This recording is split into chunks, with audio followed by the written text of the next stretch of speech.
your fitness business podcast snapshot. The 5 pillars of wellness. What wellness products are available for fitness facilities. How Planet Fitness use hydromassage chairs to increase their membership yield. Plus 3 tips for gyms to introduce wellness offerings into their business. All of that and more coming up in today's show. You're listening to the industry's leading fitness business podcast for owners and managers. We'd like to thank this month's premier podcast partner, Precor. Through experience design, Precor delivers best-in-class products, top-ranked service, unparalleled expertise, and resources needed to help facility operators win. For more information, go to precor.com.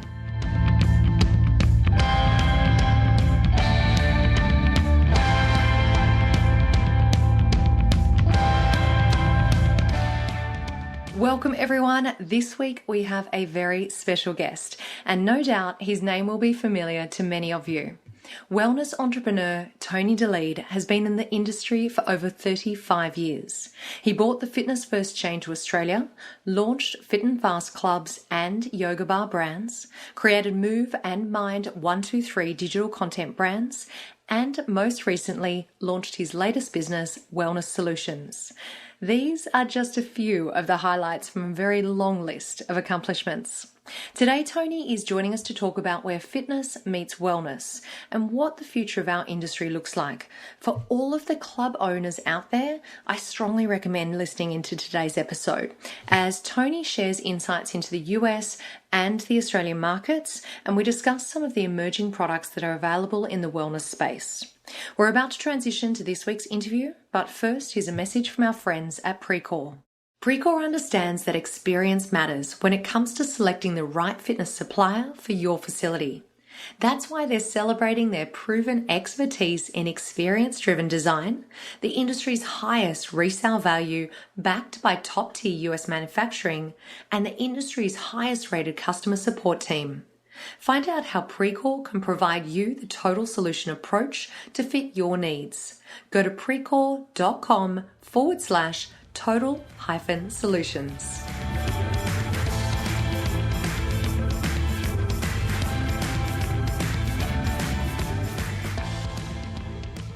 On Thursday, March the 19th, 2020, you'll have the opportunity to join friends and colleagues at the annual FBP Family Meetup at URSA 2020. Starting from the Marriott Marquis San Diego Marina at 6:30 a.m., we walk and we talk for 45 minutes, sharing experience, ideas, and stories. Everyone from the FBP family is invited, and we would love for you to join us on the day. For full details, listen in after the main interview.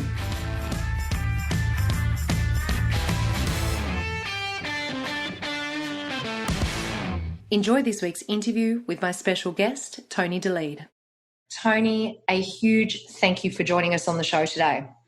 Thank you, Chantel. So today we're talking about where fitness meets wellness, and there's a lot that we're going to cover off in this conversation today, but I think it's important that we start off with a definition. So do you want to define to us the meaning of wellness for 2020 and in the future? Yeah, look, for me, and I think different people you talk to with the same question, you're going to get a lot of different answers, but broadly I describe wellness as what I call the 5 pillars of wellness.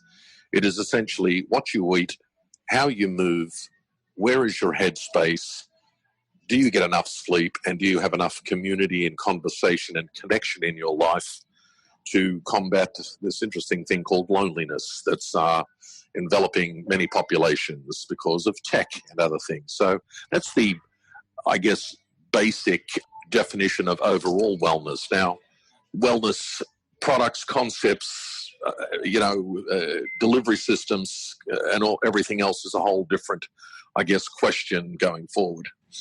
Well, you know what, Tony, I think those 5 pillars are a really nice capture and a good kind of starting point for today's conversation, because would I be correct in saying that definition has evolved over the last 5 years or so? I mean, is this changing for us as a society? Well, look, when you take the title we said today, where fitness meets wellness, essentially, in my mind, fitness sits under the wellness umbrella. To be well is what we all want, and to be fit is part of being well. What you eat is part of being well. Mindfulness and where your headspace is part of being well. Now, certain parts of the pillars have evolved more strongly. Certainly the mindfulness part.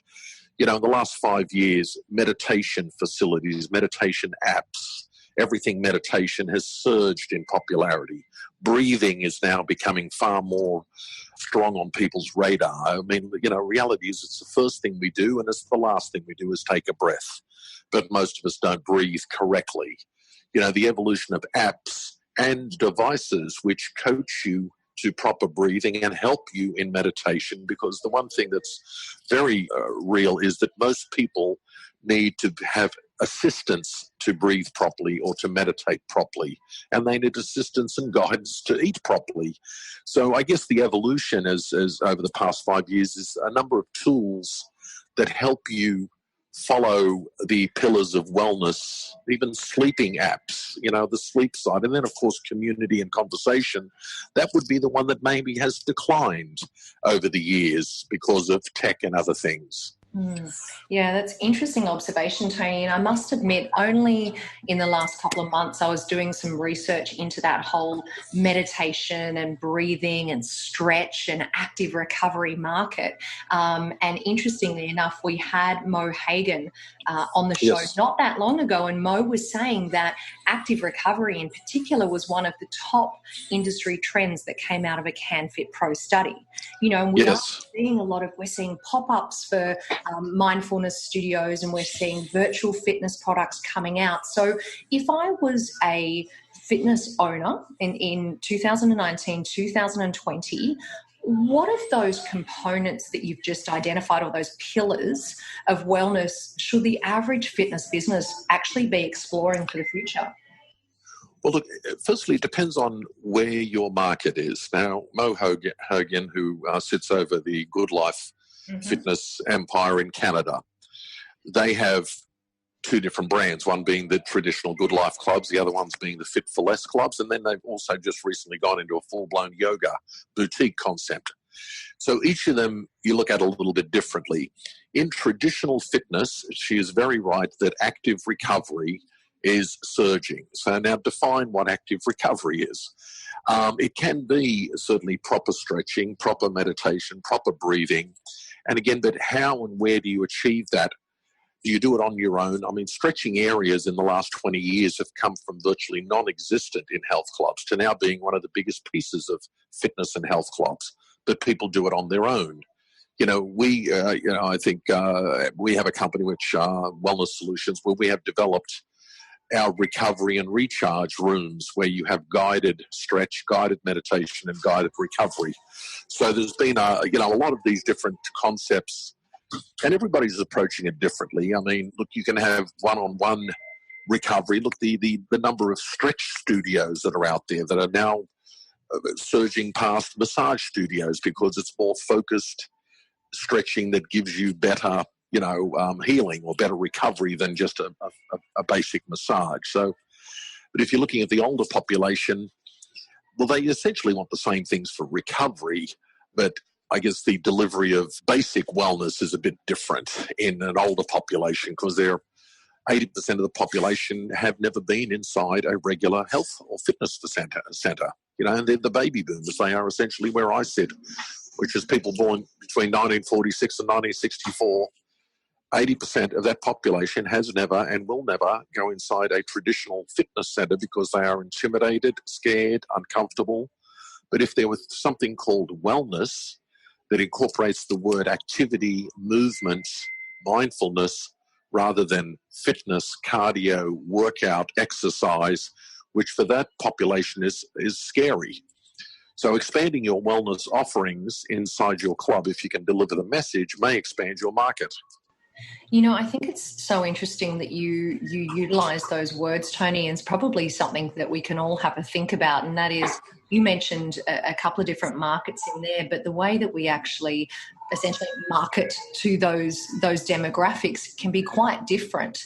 And I know that you just mentioned the words, things like movement and activity is quite different to the word exercise. So if we were to have a look at those different wellness components that we've touched on already, I'm interested to explore that in a little bit more detail, because if we've got our owners and managers out there that are thinking that this is an area that they would like to explore more in their business, perhaps bring in one or two or a few of the different elements.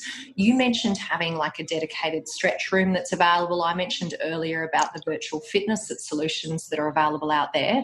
What are some other wellness-based products that people could introduce into their facility?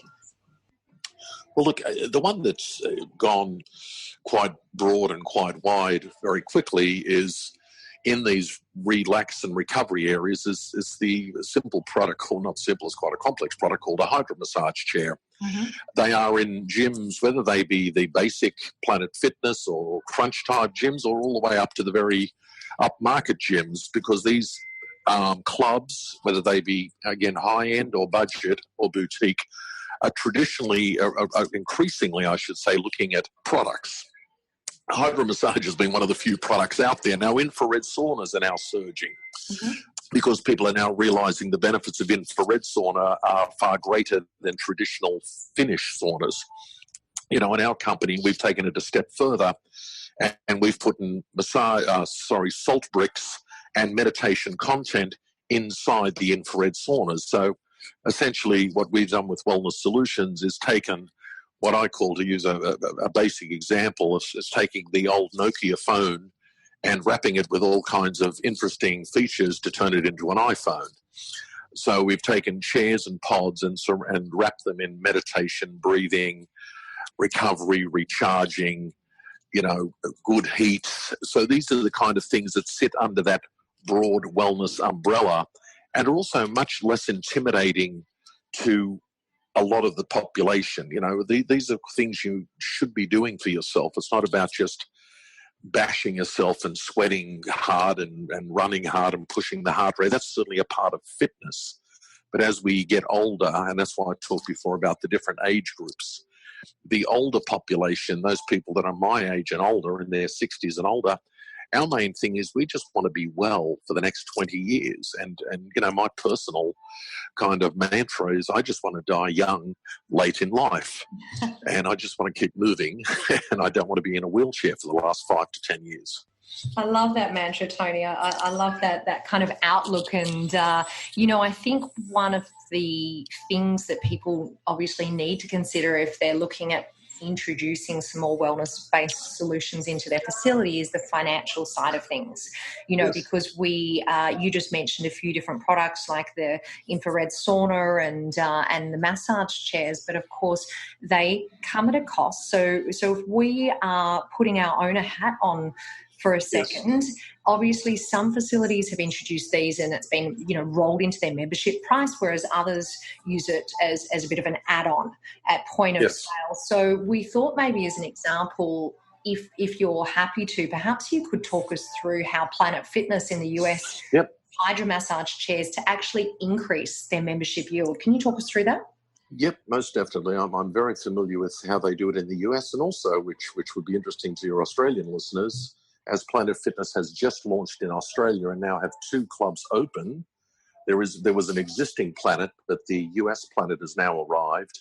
And I'll give you some of the statistics and facts from both the US and the Australian Planets, which are absolutely fascinating. So in the US, they have something called the Black Card membership. Their base membership is their $10 a month membership, which they've had since day one, and that's what they're known for around the country. And that's why they have nearly 16 million members. And I'll say that again, 16 million members across 2,000 clubs. That is not a mistake. We heard that right. Yes. Wow. So because people shake their heads and say, hang on, well, did you say 16 million? So and that's what it is. They have an average of 8 to 10,000 members per club. And a lot of them pay $10 But interestingly, if you talk to Planet Fitness operators, of which I know many, more than half of their members buy the black card for $22 a month. So it's more than double.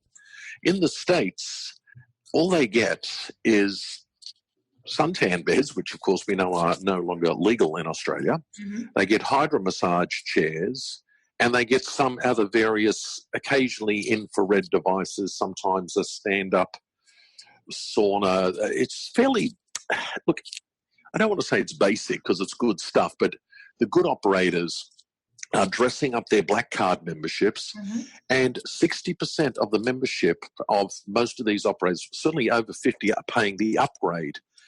Now, switch to Australia, which is kind of fascinating. And as I visited a few weeks ago, one of the first Planet that opened, and I spoke to the manager, and they call that area, again, it's a separate area. It's a small, let's call it wellness area, and they call it their premium area. They are getting 90% of their members, she told me, paying 60% premium on top of their regular price to, once again, and Australia doesn't have suntan because it's illegal. They have hydro massage, but they have basic massage chairs. They've got spray tanning, and it's in a nice environment, which, again, you have to deliver wellness in a calmer, softer environment if you want to deliver that different experience. You know, you got to have it away from the noise of the regular gym that can be still attached to Planet, which it is, but it's in the front and it's calmer and it's a different environment. It's the recovery, recharge, relax. Now, what they don't have is the types of products we have, which is, you know, the wrapping these chairs with meditation and breathing. But even with the basic massage chairs, as well as the hydro massage beds, are getting nearly 90% of their people paying an upgrade. So it tells me that the market is there if you can deliver what they think they want the right way. So, Tony, thanks for looking at both of those markets for us, because I think that's very, very interesting. Obviously, one which is very well established, and Australia, which is only brand new and introducing this. And one of the things that you mentioned in there was that in the Planet example, they've allocated or carved out this space. Now, obviously, that is fine for some facility operators, but for others, space can often be an issue that they're having to deal with. I mean, through that, because you did touch on that earlier about, you know, having that allocated space and what you can actually do with it. I mean, do you think that, you know, traditional gyms can go ahead and carve out that space for wellness? How important is it to have that? You know, what are your thoughts in that area? Well, look, you look at, let's go back to the US and a little bit Australia. Many older clubs, and again, there's so many different examples, but there are still many, many racquetball courts in gyms around the US. And the largest health and fitness company called LA Fitness actually has still racquetball in pretty much 100% of their 700 clubs. But they're now finding that racquetball continues to decline, just as squash has in Australia. And you can convert those rooms into a wellness lounge. We have a whole concept where we are converting these 80 metre or 800 square feet, depending on which country you're in, into a wellness lounge that has a recovery room, that has meditation, breathing and stretching guided content, and then has various types of wellness pods, being recovery chairs, breathing meditation pods, and of course the infrared saunas with the salt bricks. And these are all the kinds of products and concepts that are just now emerging. You know, a year or two ago, a lot of this stuff didn't even exist. And it's, you know, people, I guess, like us and others, taking traditional chairs or pods, just like 10 years ago, a guy called Steve Jobs took a traditional phone and turned it into a communications device. We are taking traditional products and turning them into wellness products by wrapping them with relevant wellness type things, breathing, you know, all the things we've talked about. And it's just a rapid evolution, and creating this different environment inside a health club, or creating a brand new wellness space. And of course, you've got extensions on that too. Look, cryotherapy, flotation tanks, sleeping pods, vitamin injections, you know, the laser, the stretching studios. You know, there's all these things that fit under the wellness umbrella whether they sit inside a facility. You look at Lifetime Fitness in the US. Bahram McCarty is one of the best operators out there. He's now creating Lifetime malls. He's taken old shopping centres and taken them into a huge wellness lifestyle mall. So that's at the top end. And then you can go all the way down to the small end and do a wellness lounge inside less than 80 metres. Now, yes, you have to find that space, but if you're looking to either keep your members, well, firstly, sell more members because you have a broader appeal, keep your members longer because they're doing something they kind of like. A lot of members go to Planet Fitness only for the black card area. They don't even go into the fitness area. It's called Planet Fitness. I suspect in 10 years' time it might be called Planet Wellness because fitness will sit under wellness. That's a big statement to make, isn't it? No, I don't think they changed their brand, but anyway. That's right. We've recorded it now, so we've got to be saying it if it happens. Well, it's interesting. You know, I just came back last weekend from the Global Wellness Summit in Singapore. Now, 5 years ago, it used to be called the Global Spa Summit. And then it's morphed into the Global Wellness Summit because they realized that spa is a part of wellness and fitness is a part of wellness. To be well all your life is what people want. I don't aspire right now to be necessarily very fit at my age. I don't want a six-pack. Well, I would love to have a six-pack, but I know it's beyond me now. I just want to be well for another 25 years, and I just want to die young, late in life. I love that mantra, Tony. I love that mantra, and it's so in line with everything that you do in your businesses and in your life. So, look, we've kind of taken a bit of a journey today, and I love that you've been able to give us the perspective and have a look at the US market and the Australian market. And I'm now going to ask you to do a little bit of prediction because, you know, with the wealth of experience that you have in this area, I can't think of anyone else to give us their insights on, you know, what you feel as though the product of wellness is going to look like over the next 12, 24, and even 36 months. Well, look, depending on, you've got, you know, we're talking primarily about the health club and fitness industry. If you look at the other vertical markets, and by that I mean the hospitality industry, hotels, you look at the corporate industry, you look at the aging, the senior living industry. As recently as yesterday, I met the CEO of a group called Stocklands. Now, in Australia, people would recognise that name. They are the second largest builder of senior living communities. Senior living people, and again, whether they're in their 60s, 70s, 80s or beyond, want to just live well. So when you look at which way wellness is going to go in whatever business you're in, if you're, and I know the primary market listening to this is fitness, absolutely as we go forward, because it's all over the press, women are reading it in magazines, these words, breathing, meditation, recovery, recharge, wellness, well-being, mindfulness, are all words that people are reading about. So if you can tie those words into some part of your offering inside your club, or if you deal outside of clubs, find whatever products, services, apps. There's so many different things if you just start searching and Googling and looking around, and it's evolving rapidly. But wellness is where it's at for the future. There are more people turning 55 than there are people turning 25. And guess what? We have the money and we are very willing to spend our wealth to protect our health. And our health is wellness. It's not being very fit. It's just being well for another 25 years, and we just want to keep moving, period. Tony, you mentioned Stockland there and these mall kind of setups. Yes, Do you yes. think that if these type of wellness offerings are going into those type of facilities, does this mean that we're actually expanding the market? Are we reaching more fitness or wellness consumers out there as part of this? Absolutely. It's the forgotten generation, Chantal. It's the 80% in my age group that is this bulging thing called baby boomers that is just every year in the United States, sorry, take that back, every day in the United States, 10,000 people turn 55 every day. And they are in that bulge. And they want to be well. And yes, this is a massive market that Most of these people, again, 80%, every statistic you see shows that less than 20% in just about every country around the world, less than 20% belong to a fitness facility. I think the highest percentage is Denmark at 19%.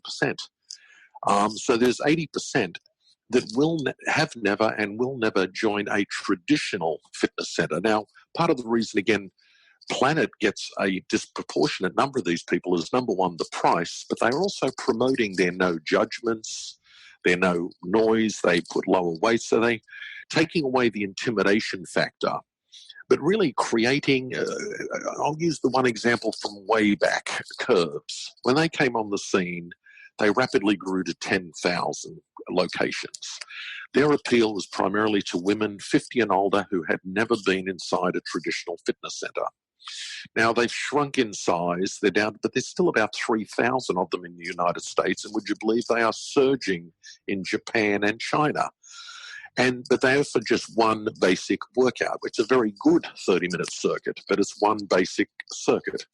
If you can expand your offering and stick it under that non-intimidating community, that's the other key word in a lot of this. You have to have it be a third space. It's where health clubs and fitness centers have been third places and third spaces.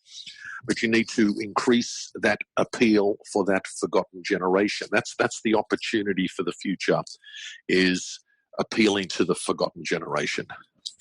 Tony, you've given us so much to think about today, and as you know, we wrap up each of our interviews with our Fitbispiration. So for today, can you share with us your 3 key tips for gyms who are exploring wellness in their business?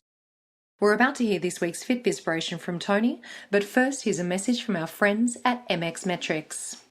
Member experience is more than just NPS.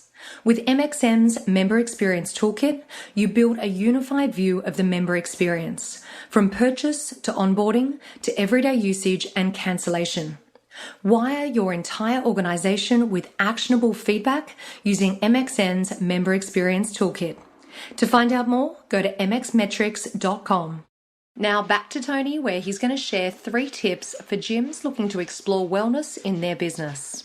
Well, I think the thing is, rather than saying we can't do it because it won't fit, you need to figure out how to make it fit. Don't think of reasons why it can't be done, because you can either lead, follow, or get out of the way. I mean, it is here. It is staying here. If you want to grow your business, you need to look at how you can do it. And it's just, and again, the only difference is, are you a millennial-based business and that's where you want to stay? Or are you already going into a slightly older age group and you want to expand it? So really it's like, I had to use a comparison, it's like, Starbucks.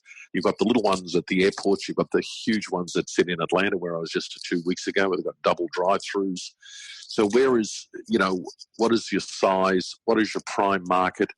And then really it's just what components of wellness, well-being, mindfulness, etc., do you want to put in there? And also creating that comfortable, non-intimidating environment that is slightly separated from the noise and the music and the sound and the clutter of the gym environment or the health club environment. I hope that answered the question. I'm not sure if I did. You definitely answered the question. And I think probably the message that I want to leave with everyone today is that if this has spiked your interest, if this is an area that you want to explore more and you want to find out more about, then I'm going to put a whole lot of links in today's show notes and some of the examples that Tony's talked about, the products, the wellness products that Tony's talked about, and so that you can jump on and you can actually explore that for yourselves. And I'm sure Tony won't mind if I say that we'll also absolutely. put a link to get in touch with your team Yes. to have a conversation about this and about ways that people can start to explore introducing wellness-based solutions into their facilities, or maybe you've inspired them to open up something brand new. So this has been fantastic, Tony. Thank you for taking this time to join us and to give us your incredible wealth of experience on the show today. It's been my pleasure, Chantel, and good luck with your show, and then good luck to everybody out there and in exploring and searching for new frontiers of wellness that are definitely out there. It's a blue ocean as far as wellness is concerned.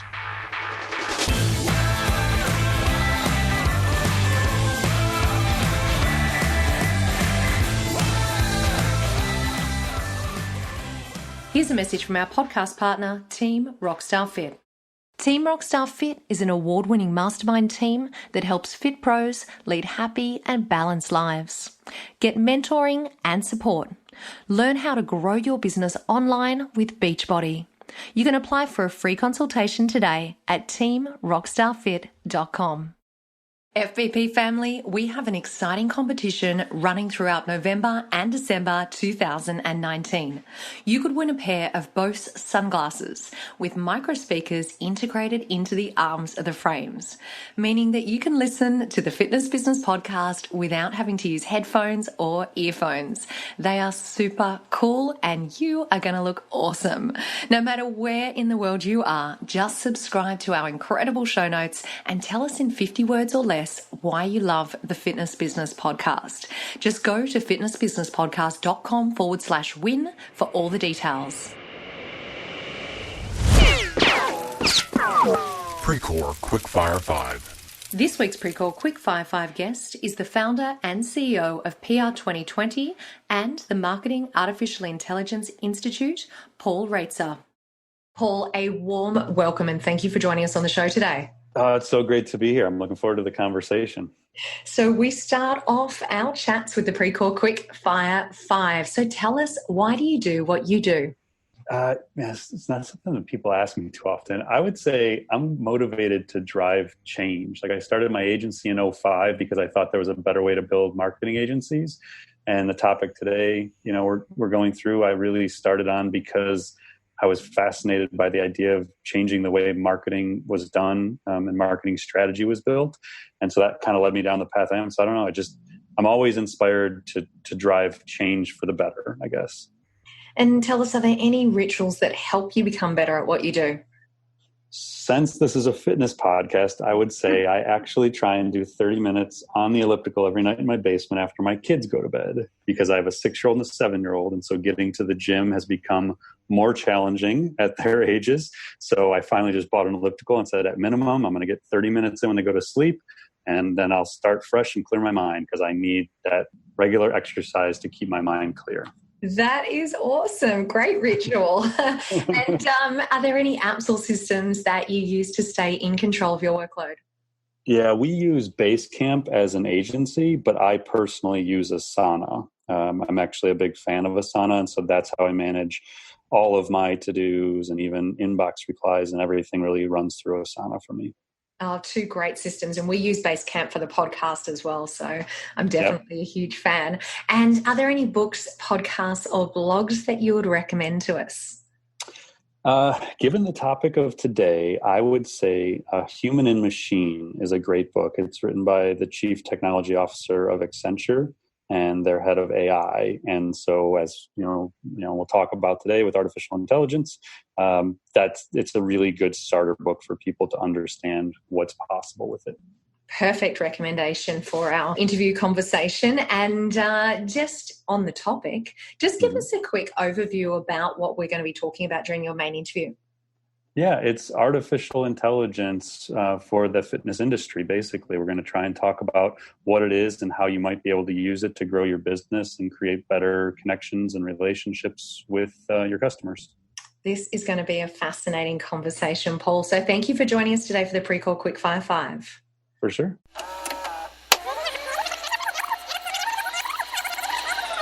This week's Rewind Show is episode 242, How Loyalty Programs Drive Retention. During the interview, you'll hear what to expect when launching a loyalty program, how to make your program stand out from the crowd, plus tips for launching a successful loyalty program. If you missed that episode, then go to today's show notes at fitnessbusinesspodcast.com and in the search field, type 242.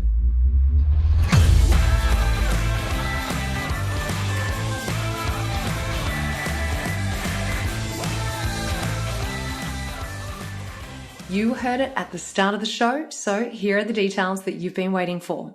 You're all invited to the FBP Family Meetup on Thursday, March the 19th, 2020 at 6:30 a.m. If you're not familiar with our meetup walks, it is an active networking event We walk and we talk for 45 minutes and return back to the main entrance of the Marriott Marquis San Diego Marina by 7:15 a.m. The meetup is free and it is the best way to start your day. We love to know who's coming along, so please jump over to fitnessbusinesspodcast.com, go to the top of the page and click on the tab called Meetup. Then register your details for the Ursa Walk. If you need any more information, email me directly at chantal@fitnessbusinesspodcast.com. Thank you so much for joining me for this week's show. A quick reminder that all the resources and links for today's episode can be found at fitnessbusinesspodcast.com. Thank you to our foundation partner, Active Management. Active Management are a fitness business coaching company that help clients all over the world. And this month, I have a business tip for you all. Join the Active Management Facebook community. It's an amazing group and you'll meet like-minded fitness owners and managers from all over the world. All you need to do is go to facebook.com/groups/Active Management Community. It's a highly engaging community where JT from Active Management shares loads of resources. Things like photos from inside gyms, reasons to exercise, a monthly book club, challenges, and even ideas under $50. It's free and it is an awesome community.